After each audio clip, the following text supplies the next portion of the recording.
Bismillahirrahmanirrahim. Assalamualaikum warahmatullahi wabarakatuh. Waalaikumsalam warahmatullahi wabarakatuh. Nahmaduhu hamdan katsiran thayyiban mubarakan fi kama yuhibbu rabbuna wa yarda. Asyhadu an la ilaha illallah wahdahu la syarika lah wa asyhadu anna Muhammadan abduhu wa rasuluhu la nabiyya ba'dah. Allahumma salli wa sallim wa karim wa barik ala nabiyyina wa syafi'ina wa maulana wa qudwatina wa imamina Muhammad wa ala alihi wa sahbihi wa man ittaba'ahum bi ihsanin ila yaumiddin amma ba'd. Sahabatku jamaah Majelis Keluarga Indonesia yang mudah-mudahan senantiasa dirahmati Allah Subhanahu wa taala. Alhamdulillah wa syukurlah, tidak kata yang paling pertama dan patut kita ucapkan kecuali rasa syukur kita kepada Allah yang telah memberikan banyak kenikmatan yang tiada taranya, kenikmatan yang tidak mungkin kita bisa hitung, kenikmatan yang kalau kita rasakan begitu besar. Dan dari mulai kita bangun tidur pagi, alhamdulillah Allah masih membangunkan kita dari tidur kita yang juga sesungguhnya adalah kematian kita. Allah menggenggam jiwa kita, kemudian Allah kembalikan kepada kita hingga kita masih hidup sahnya saat ini. Dan tentu masih ada waktu kita untuk memanfaatkan waktu tersisa kita untuk amal-amal soleh. Dan salawat dan salam tentu senantiasa tercurah kepada baginda Nabi kita alaihissalatu wassalam, serta keluarganya, para sahabat, dan juga mudah-mudahan kita termasuk umat yang kelak akan mendapatkan syafaat dari beliau dan menikmati telaga haudnya beliau, bahkan dari tangan mulia beliau. Amin Allahumma amin.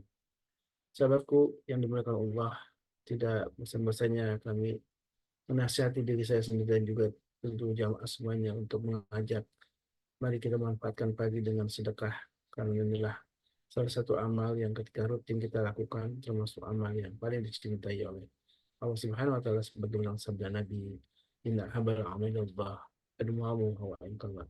Sebuah amal yang paling dicintai Allah itu adalah amal yang istiqamah, amal yang mudawamah, amal yang terus menerus, wa inqallah kata Nabi, walaupun sedikit. Dan inilah sebuah kesempatan yang mulia tentunya ketika kita pagi hari dimanfaatkan untuk banyak ibadah. Pagi yang penuh berkah ini, selain kajian ilmu, tentu kita ingin berbagi dengan sesama melalui Majelis Keluarga Indonesia. Dan insya Allah salah satu amanah yang disampaikan oleh Bapak Ibu jamaah yang bukan Allah, salah satunya kami salurkan kepada saudara-saudara kita di Gaza yang tentu sangat membutuhkan kebersamaan atau uluran tangan kita. Mereka sangat membutuhkan uh, banyak pangan gitu ya, banyak kebutuhan obat-obatan dan juga makanan yang untuk sangat kesulitan dengan suasana yang saat ini sedang kita saksikan sendiri. Dan kita doakan mereka, saudara kita di Gaza, mudah-mudahan Allah Subhanahu wa taala senantiasa beri kesabaran kepada mereka dan tentu keistiqomahan dalam perjuangan dakwah jihadnya ya. Karena inilah yang menjadi teladan untuk kita semua sesungguhnya. Kita mencontoh mereka untuk senantiasa menjadi orang-orang terbaik di hadapan Allah Subhanahu wa taala. Dan di pagi uh, ini sebuah hal yang penting karena doalah yang sudah kita tadi panjatkan untuk saudara kita di Gaza. Kita doa juga saudara kita yang ada di majelis ini, baik yang hadir maupun yang belum hadir. Mari kita doakan mereka yang sedang sakit, Allah sembuhkan, Allah angkat penyakitnya, dan kalaupun ada yang sedang kesulitan, Allah beri jalan keluar terbaik untuk saudara-saudara kita di Majelis Keluarga Indonesia. Dan inilah yang paling penting juga doa untuk guru-guru kita. Mudah-mudahan Allah Subhanahu wa taala senantiasa memberi keberkahan untuk para guru kita dan juga keistiqomahan dalam jalan dakwahnya. Dan untuk kesehatan ya, karena mudah-mudahan dengan keistiqomahan kita semua ini menjadi wasilah juga untuk kesehatan para guru kita ya. Karena para guru kita sudah meluangkan waktu dan tenaganya untuk berbagi ilmu dengan kita semua, dan itulah sebuah kenikmatan yang harus kita syukuri. Sahabatku yang berkambah, doalah itu menjadi kekuatan. Bagaimana nanti insya Allah yang akan dibahas oleh guru kita, Ustaz Al-Jambari Hafizahullah Ta'ala, doa menjadi sebuah power, sebuah kekuatan, dan disabdakan oleh Nabi, doa wal ibadah. Dalam hal sabda yang lain, doa mukul ibadah. Doa itu adalah intisari atau tulang sumsumnya sebuah ibadah. Jadi jangan berhenti untuk berdoa, dan berdoa kalau kata Umar bin Khattab bukan ditargetkan dikabulkannya atau tidak doa itu, tapi ketika Allah sudah memberikan hidayah untuk terus berdoa, itulah sebuah kenikmatan yang harus kita syukuri. Baik, alhamdulillah wa syukurlah guru kita sudah hadir menemani kita, dan uh, kita syukuri ya, ini sebuah perjumpaan yang terus bukan hanya di dunia, mudah-mudahan terus sampai akhirat kelak di surganya Ya Allah Rab, Subhanahu wa ya taala. Rab. Allahumma amin. Bagaimana kabarnya Ustaz Al-Jambari? Alhamdulillah, bikhair, bibarakatuh. Alhamdulillah. Alhamdulillah, syukurlah. Dan ini Baik, apa? alhamdulillah khair. Ini lanjutan terus ya tentang doa, ini begitu penting ya. Setelah kita memahami Insyaallah. tentang serial adab, tentang bagaimana adab-adab kita berdoa kepada Allah. Tentu ini juga hal bagian yang penting, memahami tentang kekuatan doa. Dan ternyata sebagaimana sudah dijanjikan dalam episode sebelumnya di pekan lalu, ternyata ada tempat khusus, ada waktu khusus Waktu untuk khusus. berdoa, gitu ya. Dan ini kalau orang yang tahu itu luar biasa saja, sangat memanfaatkan waktu-waktu yang sudah Allah berikan untuk kita ini untuk berdoa. Dan keyakinan untuk dikabulkan itu Masya Allah ya. Dan ini jadi kekuatan sesungguhnya ya. Setelah kita memanfaatkan waktu dan tempat yang terbaik itu, kemudian sebuah keyakinan yang bahwa Allah akan selalu mengabulkan. Karena ini janji Allah saja Nah, dalam Al-Quranul Karim. Berdoa ini astajib lakum gitu ya. Berdoalah kepadaku, maka aku akan kabulkan. Baik, Ustaz, tanpa panjang kalam kami persilahkan kepada Zadodi untuk memulai sebuah kajian yang sangat penting. Tafadhal masykur. baik. Syukran jazakumullah khair. Ta'ala Allah fi kulli hayatakum insyaallah Ustaz. Amin, amin. Bismillah. Wassalatu wassalamu ala Rasulillah. Assalamualaikum warahmatullahi wabarakatuh. Waalaikumsalam. Alhamdulillah, alhamdulillahilladzi arsala rasulahu bil huda wa dinil haq liyudhhirahu ala dini kulli wa kafa billahi syahida. Asyhadu an la ilaha illallah wahdahu la syarika lah wa anna Muhammadan abduhu wa rasuluhu la nabi wa rasul ba'da. Allahumma salli wa sallim wa barik ala nabiyyina Muhammadan wa ala alihi wa sahbihi wa mawala wa la hawla wa la quwata illa billah ma ba'd. Bapak Ibu yang dirahmati Allah SWT, salam penghuni surga semuanya. Kebersyukuran adalah sebuah keniscayaan, dan salawat serta salam semoga senantiasa tercurah ke hadirat Rasulullah Sallallahu Alaihi Wasallam, berikut para keluarga, sahabat, dan para pecinta risalah dan syariat beliau hingga akhir zaman. Mudah-mudahan kita yang hadir pada kesempatan pagi hari ini bisa menjadi bagian dari golongan orang-orang yang mendapatkan syafaat beliau kelak di akhirat. Amin. Allahumma amin. Pagi ini kita akan membahas tentang the power of pray. The power of pray ini adalah bagian yang kemudian tidak hanya kekuatan dari sebuah doa itu seperti apa, tetapi kita betul-betul mencari, memanfaatkan bahwa apa yang kita mintakan kepada Allah itu memperbesar celah diterimanya, memperbesar kemungkinan untuk Allah Subhanahu wa taala qabul. Nah, ini yang kemudian kita harus memahami bahwa secara sederhana kalau kita perhatikan bahwa di dalam surat yang kedua ayat yang ke-186 Allah Subhanahu wa taala menyatakan A'udzubillahi minasyaitonir rajim wa idza sa'alaka 'ibadi anni fa inni qarib ujibud da'watad da'i idza da'an falyastajibuli wal yu'minu bi la'allahum yarsudun. Dan apabila hamba-hambaku bertanya kepadamu wahai Muhammad tentang aku, maka jawablah bahwasanya aku Allah dekat. Aku mengabulkan permohonan orang yang berdoa apabila ia memohon kepadaku. Hendaklah mereka memenuhi segala perintahku dan hendaklah mereka beriman kepadaku agar mereka selalu berada dalam penjagaan Allah. Artinya kalau kita pahami di sini faedah ayatnya, pertama kita berurusan dengan Allah SWT tanpa perantara.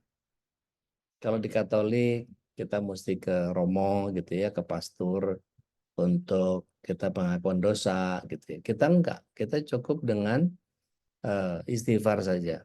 Kita cukup dengan berdoa langsung kepada Allah tanpa harus lewat siapapun. Jadi kita bisa langsung melakukan itu. Dekatnya Allah bukan secara zat, tapi kekuasaannya. Karena Allah Maha mendengar, Allah Maha mengabulkan, Allah Maha memenuhi harapan, maka ini bagian yang kemudian setiap kita seharusnya kemudian mengiringkan doa dengan ketaatan dan keimanan. Artinya kalau kita perhatikan bagian akhir dari ayat tadi, wal yastajibuli wal yu'minu bi. Iringkan doa dengan ketaatan dan keyakinan. Ada banyak orang yang kemudian dia menjadi tidak yakin terhadap doanya. Kadang-kadang dia tidak memenuhi unsur doanya dengan kebaikan-kebaikan. Dalam pengertian gini, ada orang yang mengiringkan kebaikan-kebaikan di dalam doa itu, misalnya seperti kemarin kaidah doa itu, pertama puji Allah, yang kedua banyak sholawat, yang ketiga kemudian kita membesarkan Allah tabaraka wa ta'ala. Gampangnya begini, kalau kita belajar urutan dari tata cara umroh misalnya, itu akan menjadi bagian yang setiap kita menjadi tahu urutan awalnya seperti apa dan seterusnya. Pertama, beberapa ulama, terutama ulama Mesir, itu menyarankan kita untuk membaca banyak tasbih, tahmid, tahlil gitu. Subhanallah, walhamdulillah, wala ilaha illallah, Allahu akbar, wala haula wala quwata illa billah. Itu sampai 2 putaran tawaf. Tentu sampai di rukun Yamani adalah bagian kita membaca bacaan doa di mana doa sapu jagat itu yang disunahkan Rasulullah SAW. Kemudian setelah itu kita membaca sholawat, ya, yang ketiga. Yang keempat buat orang tua. Yang kelima buat keluarga kita, gitu ya. Biasanya kalau yang keempat biasanya Rabbana fir lana dzunubana wali walidaina warhamhuma kama rabbauna shighara. Yang kelima itu surat 25 ayat 74. Rabbana hab lana min azwajina wa dzurriyyatina qurrata a'yun waj'alna lil muttaqina imama. Kalau tadi bicara tentang orang tua, yang kelima adalah doa untuk keluarga kita. Kemudian yang keenam, ini untuk kemaslahatan umat. Allahumma firil jamil muslimina wal muslimat wal mu'minina wal mu'minat al ahya minhum wal amwat innaka ala kulli syai'in qadir. Gitu ya. Kemudian yang ketujuh baru untuk kita sendiri. Gitu. Maka meminta kepada Allah SWT macam-macam itu bisa Rabbi firli warhamni wajburni warfa'ni warzuqni wahdini misalnya, atau tambahkan wa'fa'ni juga nggak ada masalah. Allahumma nas'alukal huda wa tuqa wal afaf wal ghina. Allahumma nas'alukal huda wa tuqa wal afaf wal ghina. Rabbana la tuzigh qulubana ba'da idh hadaitana wa hab lana min ladunka rahmah innaka antal wahhab. Atau kita minta kepada Allah dalam konteks keistiqomahan, ya. Allahumma anta rabbuna farzuqna al-istiqamah. Ya. Kemudian kita minta kepada Allah SWT. Allah, sebagian saudara-saudara kita kan, Allahumma inna nas'aluka salamatan fid din wal afiatan fil jasad dan seterusnya tuh, ya.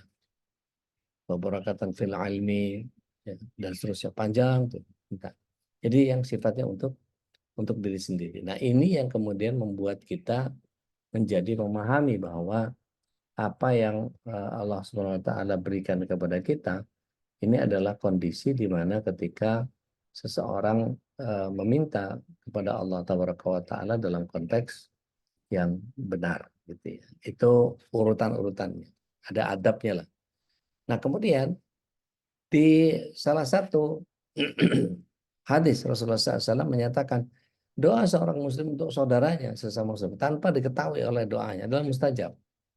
Jadi kalau kita perhatikan tadi Ustaz Khalis pimpin kita untuk ayo kita doakan si fulan bla bla bla segala macam dan seterusnya, itu doa yang insya Allah mustajab. Karena di atas kepala kita, orang yang berdoa itu ada malaikat yang telah diutus oleh Allah Tabaraka wa Ta'ala, sehingga setiap kali dia berdoa untuk saudaranya, maka malaikat ini diutus oleh Allah SWT untuk mengucapkan amin walaka bimitslih. Amin itu kita mesti tahu ya bahwa yang dimaksud amin itu adalah istajib doa ana ya Allah, gitu ya. Makanya kemudian aminnya itu yang double itu i-nya kalau kita nulis Latin. Ya. Amin, gitu. Kalau kalau kita lihat di sini aminnya itu hanya pendek, minnya panjang. Kemudian menjadi berbeda dengan ketika aminnya pendek, gitu ya. Atau a-nya panjang, i-nya panjang, atau a-nya panjang, i-nya pendek, gitu ya.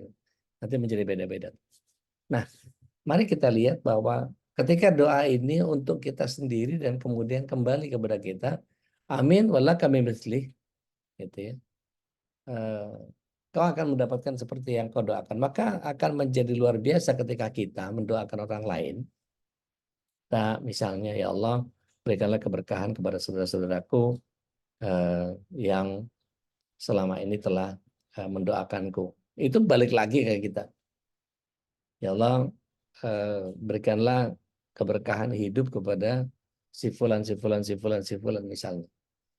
Nah, ini yang kemudian membuat kita menjadi bagian doa yang terkabul. Seperti yang paling paling sering saya sampaikan bahwa doa yang terkabul itu iya sekarang disegerakan atau ada yang ditunda dan ada yang diganti. Dan ini Allah yang paling tahu mana kebutuhan kita, mana keinginan kita, gitu ya. Dan ketika kita tahu bahwa Allah SWT afan, ketika Allah Tabaraka wa Ta'ala menyegerakan sesuatu, itu Umar bin Khattab bahkan wanti-wanti, jangan terlalu gembira terhadap doa-doa yang terlalu cepat disegerakan. Khawatir itu jadi istidraj, gitu. Jadi ada bagian-bagian yang kemudian ada hal-hal yang kemudian ketika kita mintakan kepada Allah SWT, kita kan buru-buru biasanya ya maunya minta langsung kabul gitu ya. Hati-hati dengan penyegeraan itu. Karena Umar bin Khattab radhiyallahu anhu menyatakan hati-hati terhadap doa yang disegerakan karena sangat boleh jadi itu istidraj. Jangan sampai gitu. Naudzubillah min dzalik, naudzubillah. Nah, ketika ditunda oleh Allah SWT, Allah yang paling tahu mana kebutuhan kita dibanding keinginan kita. Atau ketika Allah mengganti, jangan itu tapi ini. Itu kan menjadi kita harus terus husnuzon kepada Allah Tabaraka wa Ta'ala. Contoh misal, kita ini gambaran yang paling sering saya ilustrasikan. Kita minta nih ya Allah kalau ada duit 10 juta ganti pagar sama wallpaper nih. Gitu ya, dalam singkatnya begitulah. Kemudian Allah hari itu melihat dia bersedekah, katakanlah 50.000. Ya, subuh itu ke masjid dia masukin 10.000. Kemudian Allah SWT melihat seseorang yang melakukan sesuatu yang dicintai. Mari kita lihat surat yang ketiga, ayat yang ke-31, di mana Allah SWT menyatakan bahwa sesiapa yang mengikuti Rasulullah SAW,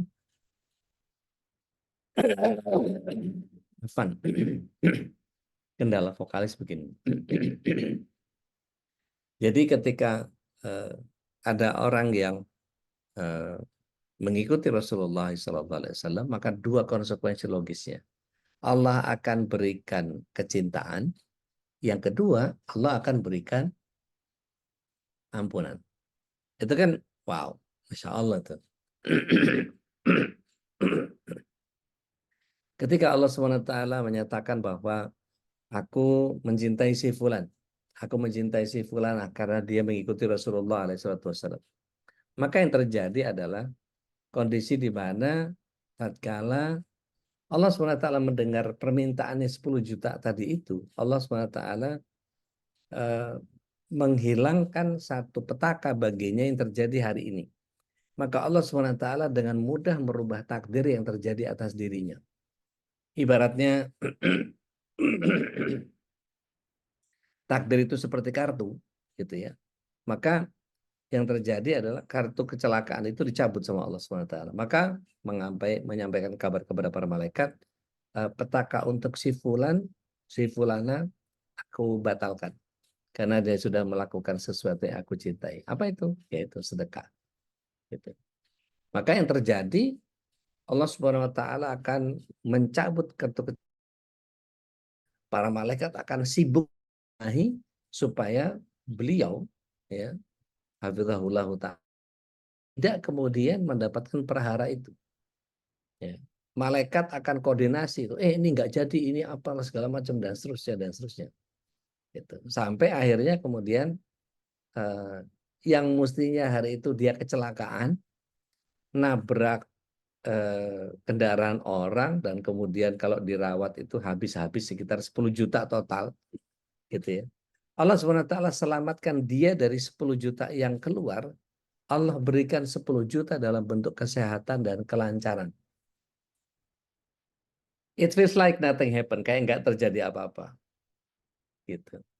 Maka kalau kita perhatikan, sudahkah sedekah kita menyelamatkan kita? Artinya, kalaulah kemarin saya ceritakan beberapa waktu yang lalu saya ceritakan tentang bahwa kekuatan sedekah itu bahkan sampai ular yang giginya nyangkut di salah satu kayu bakar yang sahabat Rasulullah SAW yang ditakdirkan oleh Jibril alaihissalam ketika itu wafat gitu. Tapi ternyata karena sedekah sepotong rotinya kepada seorang anak fakir, kemudian membuat dia tertunda oleh Allah SWT ajalnya. Nah, ini kan membuat kita menjadi sedekah yang mana yang akan kita andalkan kepada Allah supaya kita mendapatkan kecintaan Allah. Nah, ketika 10 juta tadi dicabut oleh Allah Subhanahu wa taala kartu kecelakaan kita, kita seperti nggak terjadi apa-apa dalam hidup kita. Nggak dapat uang 10 juta, tapi Allah Subhanahu wa taala menyelamatkan kita dalam nilai yang sama. Jadi nggak perlu ke rumah sakit, nggak perlu ke bengkel, nggak perlu lecet-lecet, nggak perlu ganti kendaraan orang, nggak perlu ganti rugi, nggak perlu kitanya nggak perlu luka-luka dan segala macam. Karena apa? Gara-gara cuma 50.000 di subuh hari. Itu kan wow, luar biasa gitu. Nah, itu yang kemudian kita nggak bisa lihat. Nah, kira-kira husnuzon seperti apa yang harus kita bangun kepada Allah Taala, ya. Ada satu kasus contoh misalnya. Ada seorang sahabat di daerah Pejaten, Jakarta Selatan lah. Dia bilang sama saya di telepon saya pada Isya sekitar jam 8.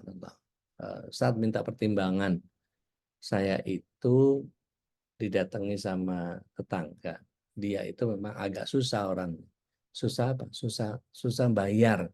Kalau udah pinjem itu ya memang beliau penghasilannya agak serabutan. Jadi kalau minjem duit itu baliknya itu nggak jelas. Banyak kan enggak lah. Terus dia datang lagi ke saya, Ustaz. Apa yang dia lakukan? Ya minjem lagi, Ustaz. Berapa? 2 juta, Ustaz. Terus saya tanya, rencana nanti gimana? Saya coba untuk ngasih pinjem, Ustaz, tapi saya tahu ini pasti nggak balik.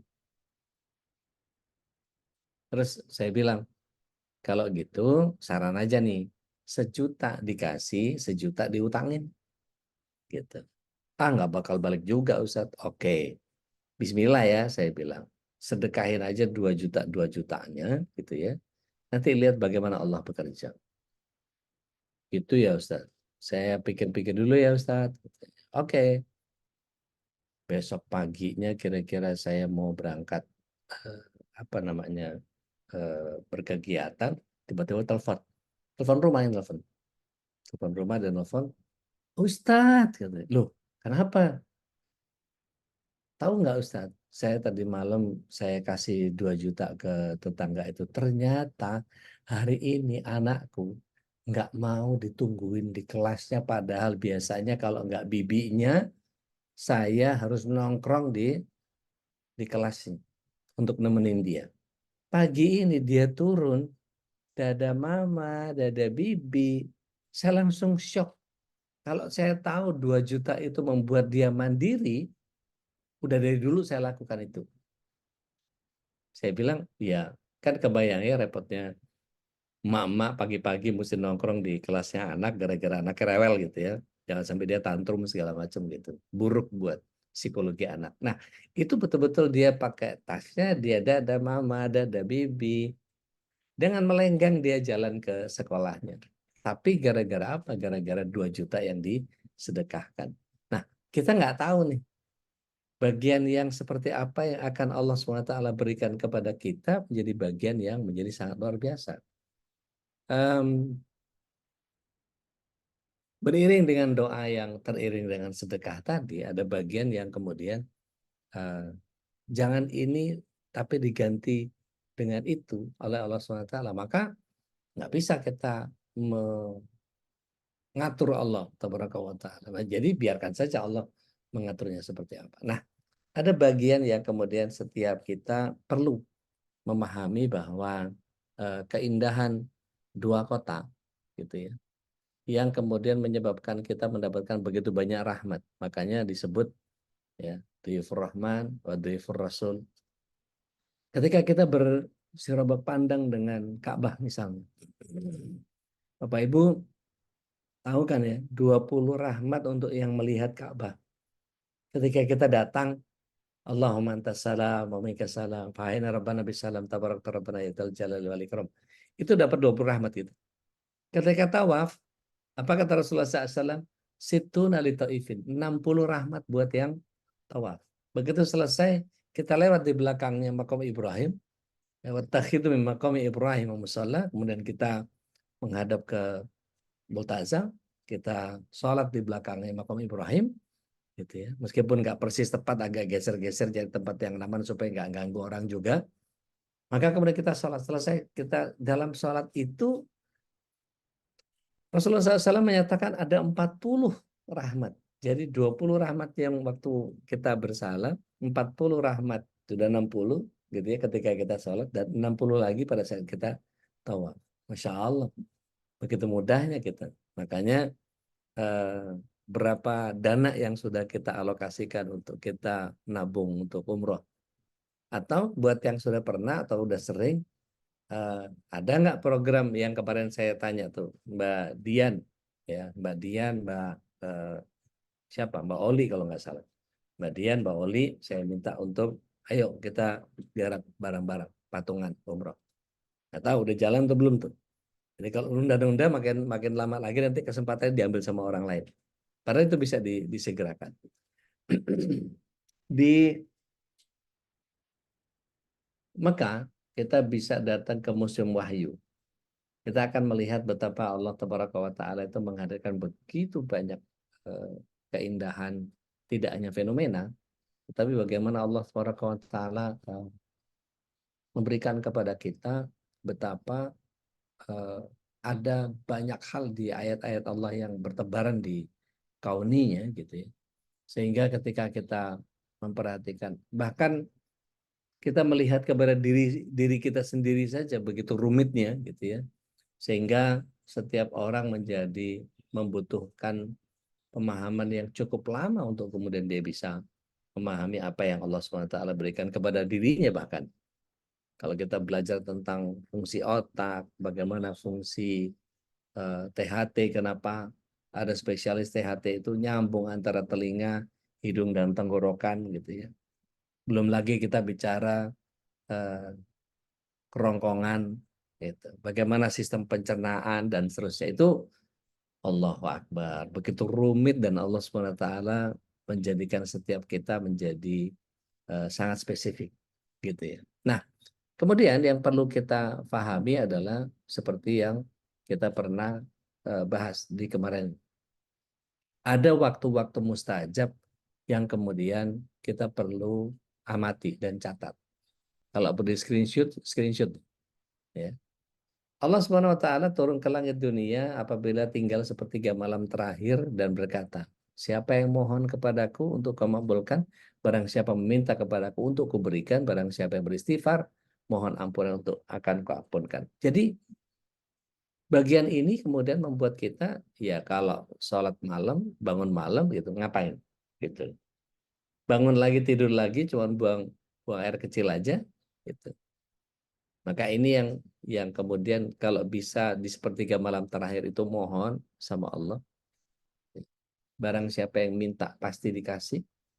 Kemudian barang siapa yang mohon ampun pasti diberikan ampunan. Maka di beberapa kalau nggak salah di bulan puasa yang lalu kita pernah membahas tentang waktunya orang-orang ibadur rahman itu malamnya dia pakai buat mohon ampun kepada Allah SWT. Kemudian waktu yang kedua, tidaklah ditolak doa di antara azan dan iqamah. Makanya orang yang begitu selesai mendengar azan, dia langsung sholat baina adzanain, kemudian dia tangkupkan jari-jari tangannya seperti yang pernah saya sampaikan, ada yang menghadapkan tangannya ke kiblat, ada yang meletakkan tangannya ke bawah sehingga tangannya langsung ke langit seperti ini atau begini, ya. Nah, doa itu kemudian sampai iqamat selesai. Maka kemudian banyak orang yang tidak memahami waktu mustajab ini begitu luar biasa. Kita di Indonesia hanya punya waktu mustajab, nggak punya tempat-tempat mustajab. Gitu. Kita banyak punya waktu mustajab. Ya. Jadi manfaatkan ketika ada antara azan dan iqamat itu. Ketika misalnya masjid di tempat kita terlalu cepat, gitu ya. Kalau bisa rentangnya 15 menit. Gitu. Kalau kita lihat bagaimana Makkah Madinah di Al-Haramain itu antara sekitar setengah jam paling cepat 20 menit. Gitu. Itu yang kemudian orang menjadi kepengen Rasulullah SAW itu kita berkumpul dengan kekuatan yang sangat luar biasa. Nah kemudian pada saat kita sujud, ya, sedekat-dekat hamba kepada Tuhannya adalah ketika waktu sujud. Maka perbanyaklah berdoa. Bahkan di dalam hadis Al-Hakim juga dinyatakan begitu. Perpanjanglah doamu, ya, karena sesungguhnya Allah SWT sangat dekat ketika kita sujud. Bahkan kalau kita lihat bagaimana contoh para ulama dalam sujudnya itu Masya Allah. Sebutlah Imam Sufyan Ats-Tsauri. Beliau itu pernah ditemui oleh muridnya. Beliau sedang sujud di depan Ka'bah. Maka yang terjadi muridnya melakukan tawaf sampai 7 kali tawaf. 1 kali tawaf kan 7 kali keliling ya. Maka kalau 7 kali berarti 49 putaran. Itu masih belum diangkat kepalanya. Kira-kira doanya buat siapa ya? Kalau kita biasanya ngurut doa buat siapa? Kalau tadi dari ulama Mesir menyatakan buat Allah, buat Rasul, buat keluarga, buat orang tua, buat keluarga, kemudian buat orang lain, kemudian baru untuk ide kita sendiri. Kira-kira Imam Sufyan Ats-Tsauri melakukan itu siapa saja yang didoakan? Kita tanyakan diri kita sendiri.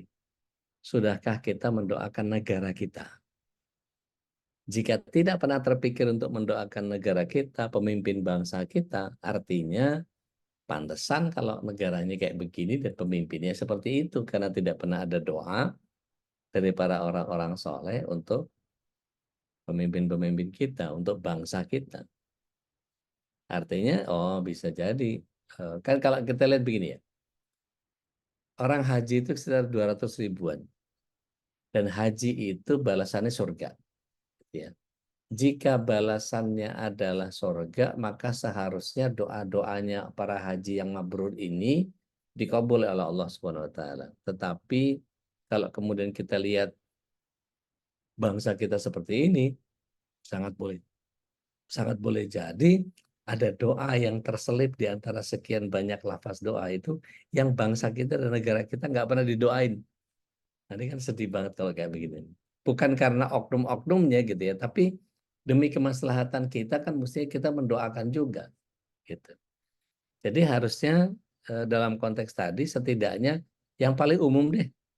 Ya, yang paling umum apa? Allahumma gfir lil jamil muslimin wal muslimat wal mu'minin wal mu'minat. Al ahya'i minhumul amwat innaka ala kulli syai'in qadir. Nggak peduli kita. Pakistan ternyata penduduk muslimnya lebih besar daripada kita sampai 400 jutaan. Nggak urusan kita gitu. Apa Australia makin banyak muslimnya, Amerika sekitar ada pergerakan sekitar tambahan 30% populasi Amerika yang convert to Islam. Ada begitu banyak orang di Eropa yang kemudian dan seterusnya dan seterusnya. Kalau di total gitu ya banyak sekali. Maka ini menjadi bagian yang kemudian kita juga punya tanggung jawab untuk mendoakan mereka. Nah, waktu mustajab yang lain ya, doa itu mustajab pada waktu malam dan selesai sholat fardu. Jadi ba'da maghrib, ba'da isya itu kita harus punya tuh alokasi waktu yang kemudian doa-doa itu kita panjatkan. Nah, ini yang kemudian membuat kita menjadi punya bagian andalan doa gitu ya. Udah di capture? Siap-siap di share? Oke. Kita lanjut masih waktu yang mustajabah. Ada 3 macam doa yang diijabah oleh Allah Tabaraka wa Ta'ala, tidak ada ragu padanya. Doanya orang yang teraniaya, terdolimi. Gitu. Doanya orang musafir, doa ibu bapak terhadap anaknya. Maka seperti yang di hari Sabtu kemarin, gitu ya. Meskipun anak-anak sekolah baru, gitu, maka doa kita lah yang kemudian akan menguatkan mereka. Nah, insya Allah tanggal 20 pagi setelah Ustadz Ihsan Tanjung hafizahullah taala menyampaikan tentang akhir zaman sesuai dengan kafa'ah beliau, kita akan maraton parade tausiah. Ada Ustadz Farid Ahmad Okbah, ada Ustadzah Erika Suryani, ada Ustadz Ahmad Sujai, ada siapa lagi lupa saya. Siapa lagi Ustadz? Ada Ustaz Fahmi Salim, Ustadz Fahmi Salim. Terus Tuan kemudian Guru ya Suparman. Tuan Guru, Tuan Ahmad Fajar. Jadi kita akan membahas tentang Muharram dan semua kronik-kroniknya. Kemudian orang yang berjihad di jalan Allah dan orang yang mengerjakan haji serta umrah merupakan tetamu Allah dan mereka ketika berdoa kepada Allah lalu terima. Maka sering-sering nitip kita doa sama orang yang berangkat itu. Bunda Nini nggak tahu ikutan nggak pagi ini nih. Mintakan doa kepada beliau, doain gitu. Tapi balik lagi ketika waktu mustajabnya ini adalah waktu umrah, berarti kita nggak punya nih waktunya nih. Artinya ini apa namanya? Kita mungkin berjihadnya di jalan Allah dalam konteks apa? Kalau kita ya beribadah, menafkahi keluarga itu juga jihad kita, gitu ya. Dan ketika kita mengerjakan begitu banyak kegiatan untuk keluarga kita dalam konteks mencari nafkah, maka ini bagian yang juga disebut sebagai jihad. Kemudian ada 2 jenis doa yang tidak akan ditolak oleh Allah Tabaraka wa Ta'ala dan jarang sekali ditolak, yaitu doa waktu azan dan doa waktu dalam perang. Kalau azan tadi yang di antara azan ke qomat, kalau sekarang dalam perang. Ketika perang itu kita berdoa, Masya Allah. Tapi kan ini susah Ustadz, kita nggak ada lah perang di kita, gitu. Belum ya. Tapi siap-siap bahwa itu kondisi di mana itu terjadi. Apabila mendengar ayam berkokok, maka mohonlah anugerahnya karena ayam itu melihat malaikat. Ya, unggas-unggasan lah rata-rata. Ya. Ketika mereka melihat malaikat, maka mereka langsung memuji Allah SWT dengan apa namanya, dengan caranya mereka gitu ya. Ada yang tahu nggak bedanya ayam Bangkok sama ayam kita? Ada yang tahu nggak? Kalau ayam Bangkok gede-gede gitu ya, kalau ayam kecil-kecil bukan. Dari bunyinya.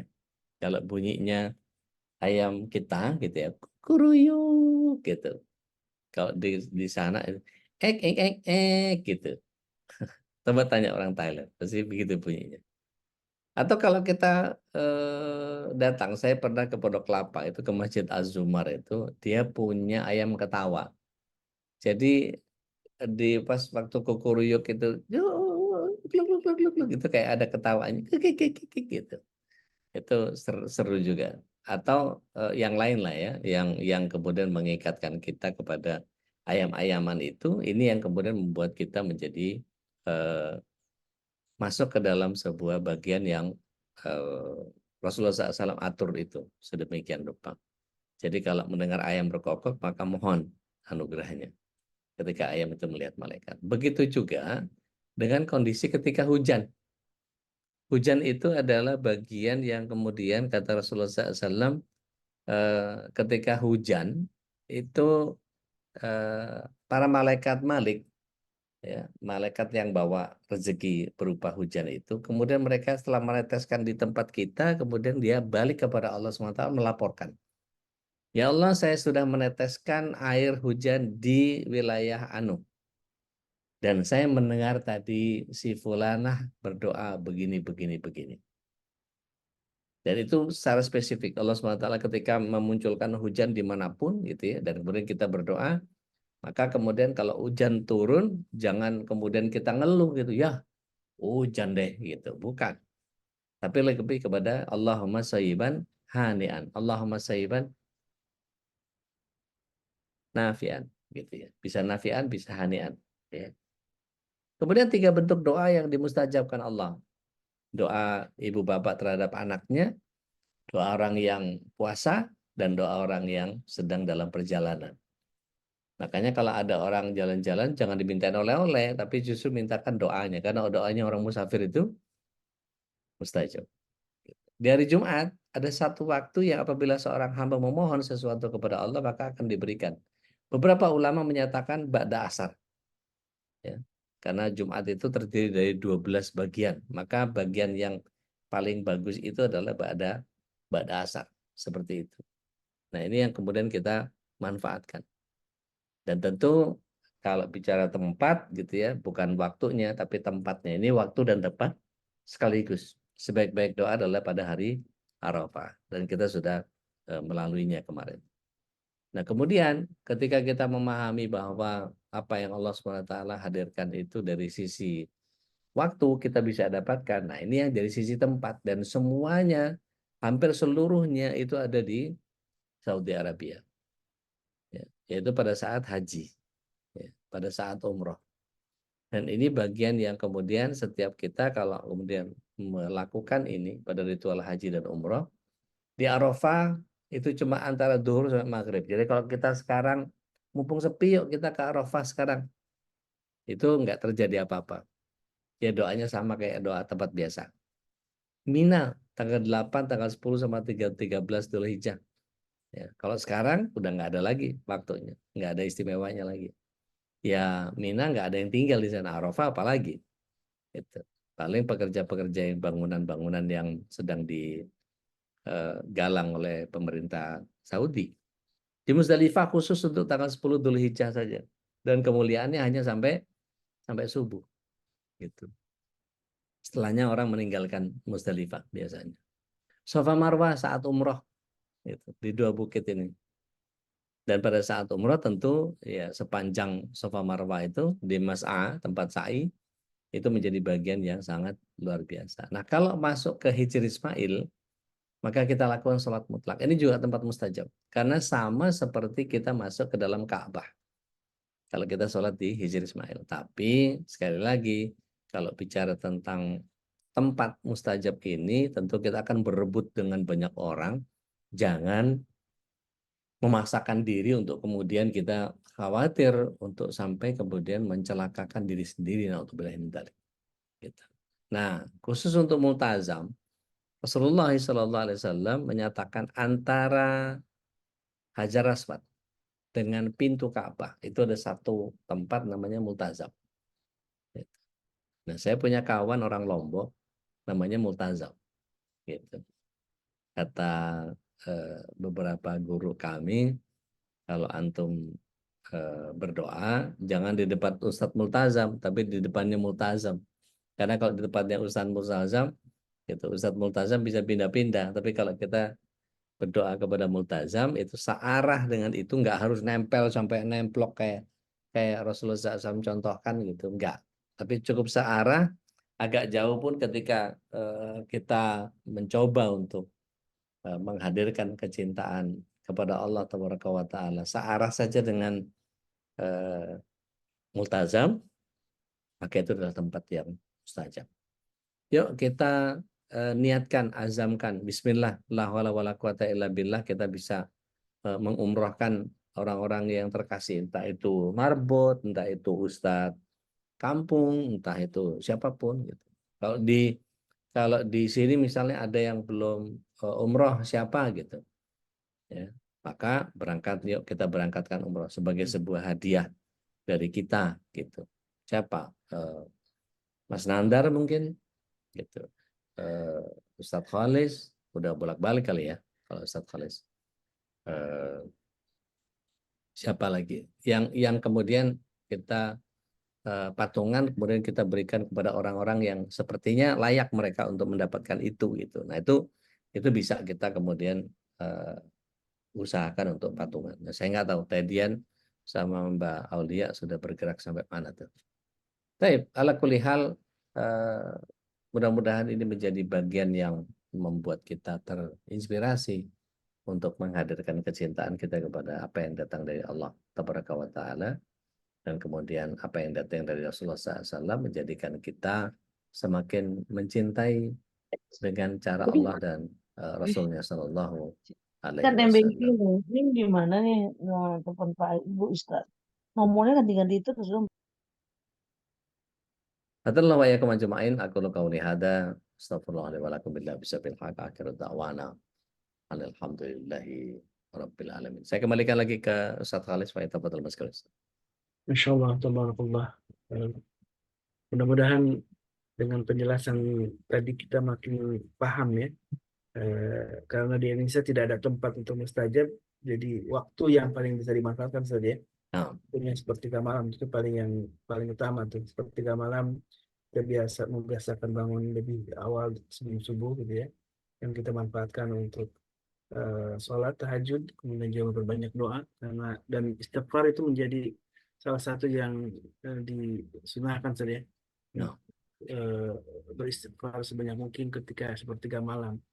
Wabil ashari hum yastaghfirun gitu ya, dalam Al-Quran disebutkan. nah, Dan orang-orang muslim itu adalah salah satunya cirinya orang-orang yang ketika sahur itu di sepertiga malam terakhir ini mereka banyak beristighfar. kepada Allah Subhanahu wa Ta'ala.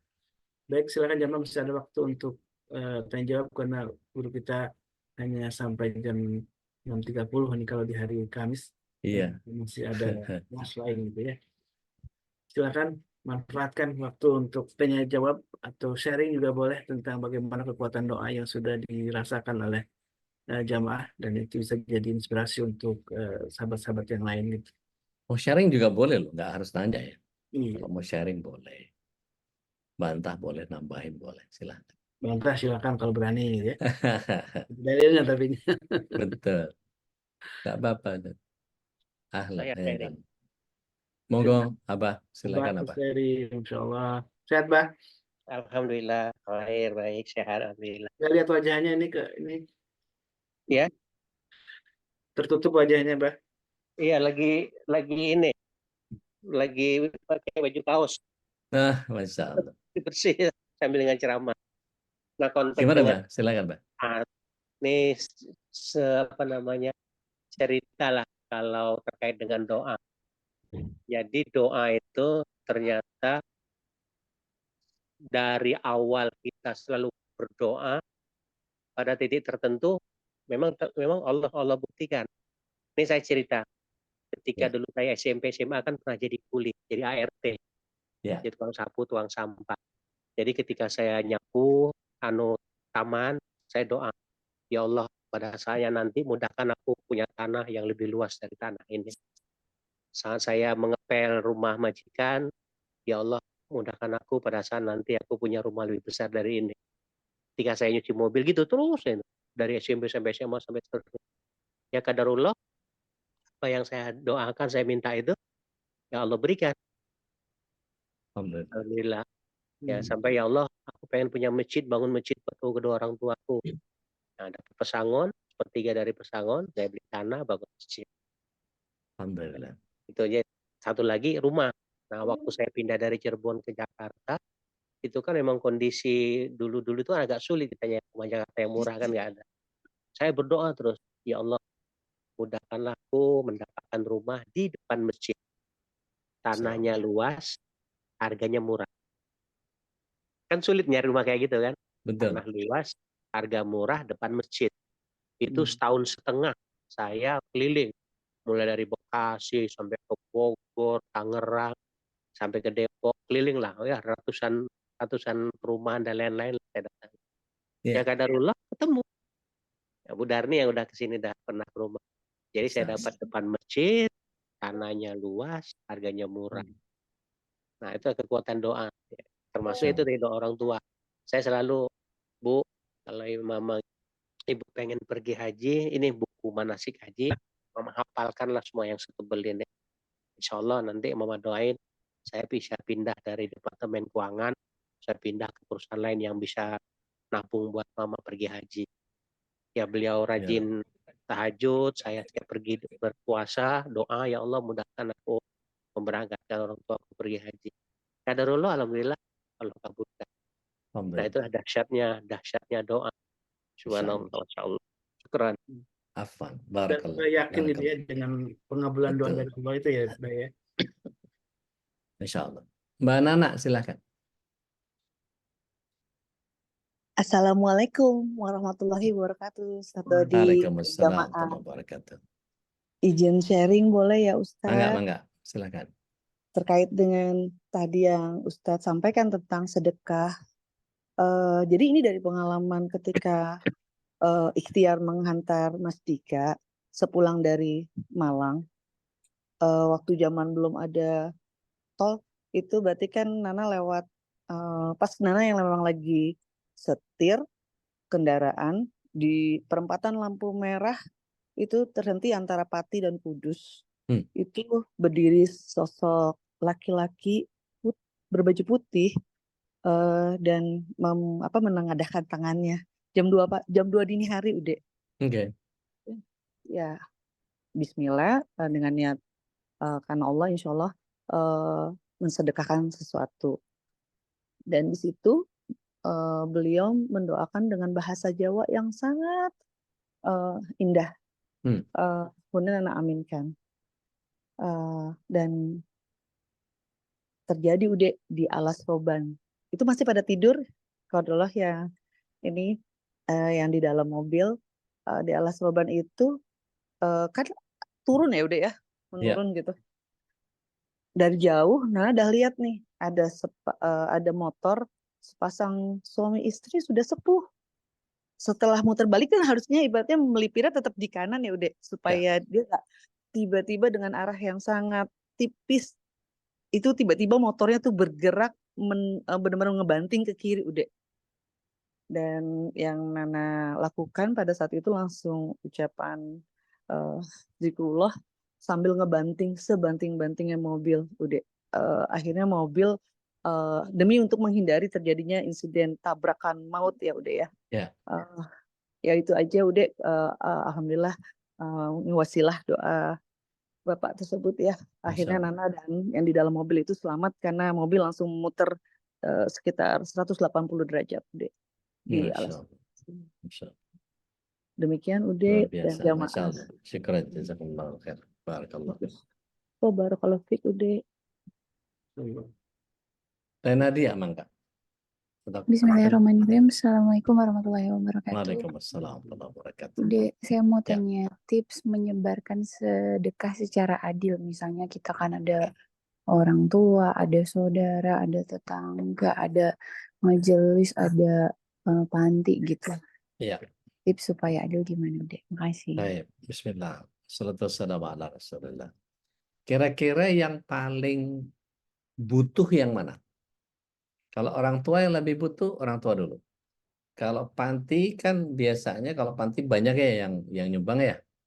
Kalau saudara kita yang misalnya dia keadaannya agak susah, cuman dia jaga marwah, dia jaga izahnya, dia nggak mau minta-minta. Padahal kita tahu dia susah, gitu.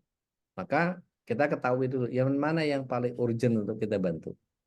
Maka kalau misalnya ada kelebihan harta, langsung geser ke situ, tanpa harus diminta. Jangan sampai dia kemudian berhutang, gitu. Jangan sampai dia kemudian naudzubillah min dzalik karena kena apa namanya pinjol gitu ya, auto blender gitu. Jangan sampai dia kena hal-hal yang seperti itu gitu. Karena yang kalau Rasulullah SAW biasanya yang terdekat yang terlihat, maksudnya terlihat membutuhkan. Yang terdekat itu dalam pengertian dengan jangkauan mata Rasulullah SAW. Jadi kalau ada orang yang datang kepada Rasulullah SAW itu biasanya langsung diberikan begitu saja tanpa macam-macam, tanpa ada persyaratan. Kecuali dia masih sehat, masih bisa bekerja. Biasanya langsung ditolak sama Rasulullah SAW, bekerjalah. Gitu. Kurang lebih seperti itu, saya Nadia. Punten. Jazakallahu khairan. Wakadzalik, barakallahu fiik. Satu terakhir, Ustaz. Ada seorang masyayikh di Mekah. Beliau punya halaqah. Ketika itu ada muzakarah sampai lewat dari malam hari. Jadi muzakarahnya seru, rupanya si masyayikh ini kedatangan tamu murid-muridnya. Jadi sekaligus mereka kepengen nginep di tempat masyayikhnya. Maka ada sekitar 6 atau 8 orang gitu. Terus muzakarah, nggak berasa tuh, tahu-tahu jam 2 pagi, Ustaz. Jam 2 pagi. Terus kemudian udah selesai, tutup majelis, bersandar beliau sambil bercanda gitu. Ini kalau ada nasi mandi enak banget ini, katanya. Nggak lama dari situ, sekitar 4 detikan lah. Ding dung. Ada bel dari bawah. Kan kalau di Mekah itu biasanya rumah itu flat gitu ya, apa rumah susun gitu. Jadi beliau di lantai 2. Kemudian dia minta sama salah satu muridnya, coba cek siapa itu. Gitu. Ternyata begitu nggak lama naik gitu, kita beberapa menit dia naik, tiba-tiba bawa nasi mandi ditaruh depan beliau. Nasi mandi Ustadz kiriman, cuman dia nggak sebut namanya siapa. Langsung ditutup mukanya, nangis beliau. Kejer nangis, bener-bener yang sesenggukan gitu. Murid-muridnya bingung, tadi minta nasi mandi, dikobol kok malah nangis. Terus nunggu sampai reda nangisnya gitu, terus kemudian ada satu muridnya yang berani nanya, ya Syekh, ada kenapa? Gitu. Ana seandainya tahu bahwa doa Ana dikabul, permintaan Ana dikabul, Ana bukan minta nasi mandi, Ana minta dosa-dosa Ana diampuni sama Allah.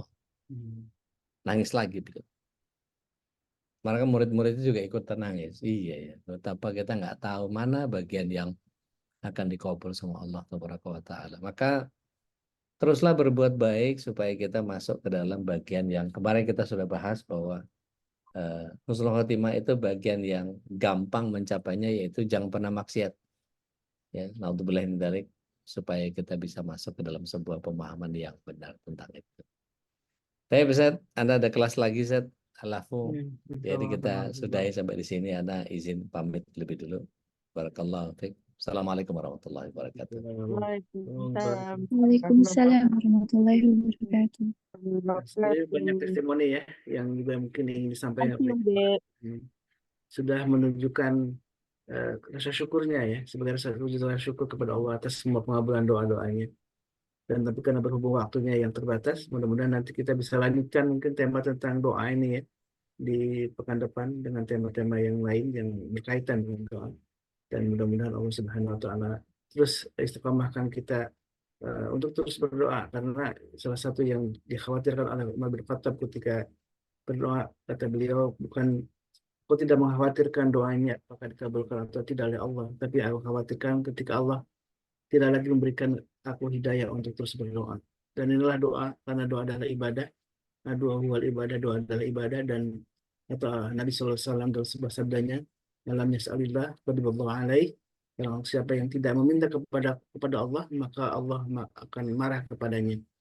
Inilah sebagai seorang hamba memang terus hanya meminta kepada Allah, dan kepada Allah kita memohon pertolongannya, dan mudah-mudahan ini bagian dari upaya kita sering mengingatkan kepada saudara-saudara kita di majelis ini untuk terus berdoa dan memohon kepada Allah Subhanahu wa taala. Dan mari kita tutup. Tadi ada informasi penting dari Ude bahwa insya Allah di hari Sabtu pagi ya kita akan mendapatkan sebuah keistimewaan kajian secara maraton dari subuh sampai jam 9 gitu ya.